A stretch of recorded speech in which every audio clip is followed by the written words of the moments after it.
Hi guys! So for today's video ay gagala tayo sa park. Somewhere in Cebu, the City of Lights. Sa Cebu, Naga. Ayan, nakapagala rin sa wakas. Nakakamiss kumala guys.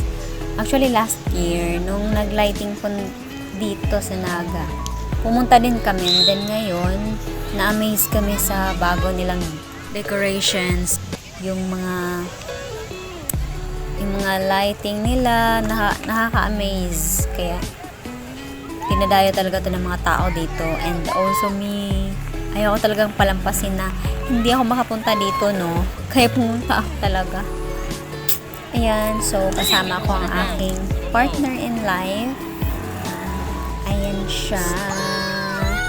Busy, binabantayan yung anak namin. Habang ako, pinabayaan niya lang akong magpi-picture anywhere sa mga magagandang view. Siya yung nagbabantay sa anak namin. Minsan din ako.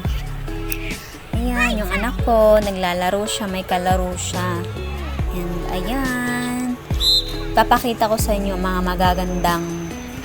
magagandang tingnan o magagandang lighting na ginawa dito sa Naga. Paskong Pasko talaga. Ayan, oh. Wow. It's like a palace. Right? Christmas capital of the South.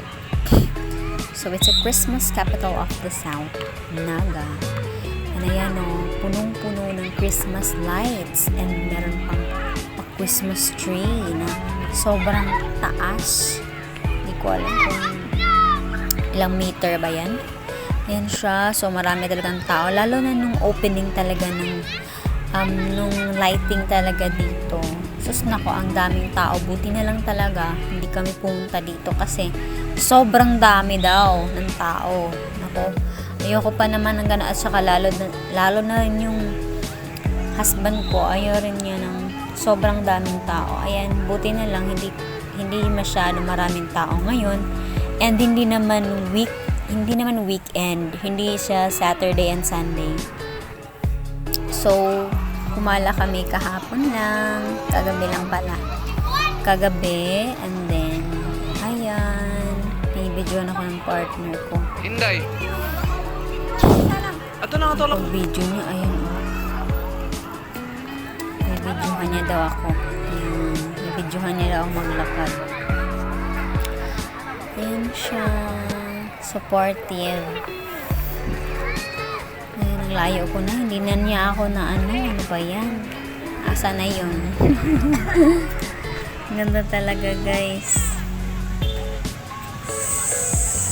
Recommended na puntahan talaga siya sa mga tao.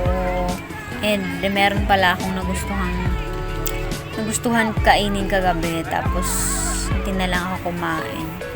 Mangga with hipon, ang sarap eh. Ayan, marami ding mga pagkain na nabibili dito, halo-halong mga pagkain. May street foods, meron ding mga mamahaling foods. Pili ka lang dyan kung saan yung gusto mo. Nakakasawa rin kasi yung mga mamahaling foods, kailangan mo rin kumain ng mga street foods eh. Sabi ko sa sawa ko kahapon, maghahanap kami ng tempura. Pero, kaso lang, yung anak namin talaga nakatutok lang sa playground. Kaya, hindi pwedeng hindi bantayan. Baka mawala. O, ayan lang. Short vlog lang muna tayo. Thank you for watching. See you in my next video. Bye!